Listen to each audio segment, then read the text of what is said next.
Walmart dynamic pricing is coming to a Walmart near you. Well, I should say digital nightmare pricing.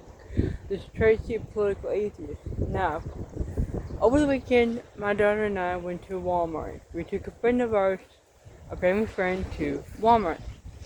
Her husband cannot see to drive, and she has never learned to drive. Don't blame her. Um, Our Walmart in Frenchtown did a remodel. They remodeled everything except the one thing that was desperately needed. That was the roof. It still leaks. We have digital price tags, but we don't have a roof that won't leak. Go figure. But I watched a Journey Homestead, and people talk about the digital pricing. Yeah, I haven't been out that long. If Walmart is going to use digital pricing, then I guess I'm just gonna have to go somewhere else. Plain and simple. I'm not gonna put up with it.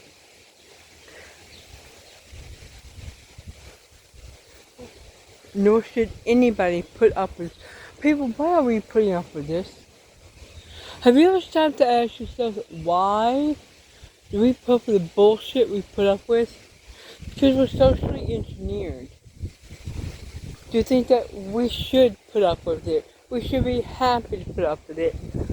And over the last couple of months, 2, 3, I don't know, 4 months. Hell, this year's gone by so fast I barely know what month it is. Trump has made it clear that anybody who is against corporations making money is anti-capitalist, anti-America. There's one for you. He's sending Americans to die in foreign wars. I would say that's anti-America. Not being against corporations being able to squeeze every dime out of people.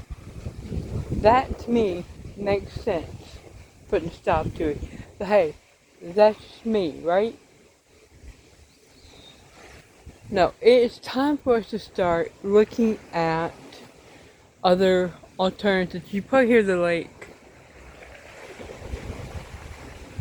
Yeah, we got a storm coming, so I need to get this done. Now, storm.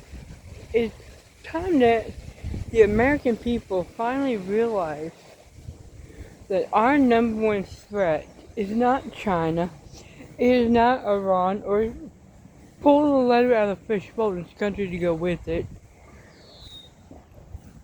No.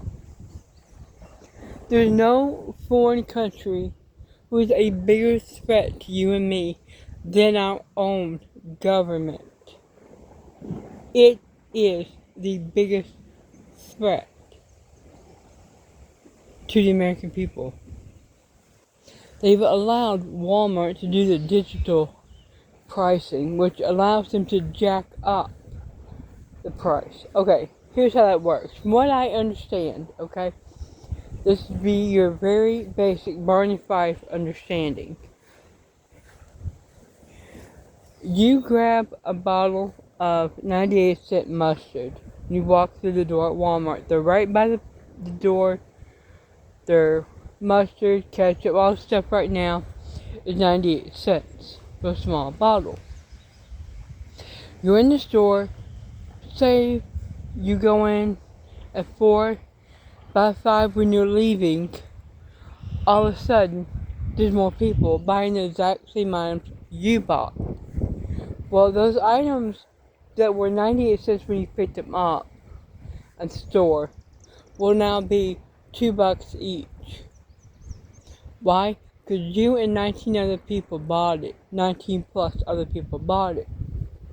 That means you plus 19 other people, like 20 people, bought those 98-cent jars of condiments. Oh my God. They have a profit to make. And they will make that profit now. So you go from paying 98 cents for a little jar of, say, mustard, to $2 for that same jar of mustard. Why? Because you plus 19 other people, and probably more, bought that exact same bottle of mustard because it was 98 cents at the door. But by the time you get the cash out, it's $2. Probably $3. Depending on how many people bought it, how many people were in the store, and how many people were excited to get it. Get what I'm saying here? This is an absolute shit show, and I can't believe, make sure this bench is dry, people are actually doing this. People, how did we get here? How is it we are okay with this? We're willing to do this. Because we have been socially engineered to do it. To not make our own mayo, not make our own mustard, to think it costs more to make it, or make exactly what we need ourselves. And it does, it's not. Your average container of mustard seed is about, I don't know, maybe $6 to $8. That's for a large container of mustard seeds. Then you got vinegar you need. You probably got that right at home. No special vinegar needed. And salt and pepper. That's it. That's literally all you need. Food-wise. Then you'll need a blender or food processor to blend it up. Stop buying this garbage. Stop giving Walmart your money. I really wish there was enough people willing to boycott Walmart. And next week we're going to explore alternative ideas to this nonsense, and we'll see which ones stand out the most. Until then, be well. Do not shop at Walmart. Dynamic pricing. Dynamic or digital pricing. Whatever you want to call it. I just call it a pain in the ass. Let's be honest.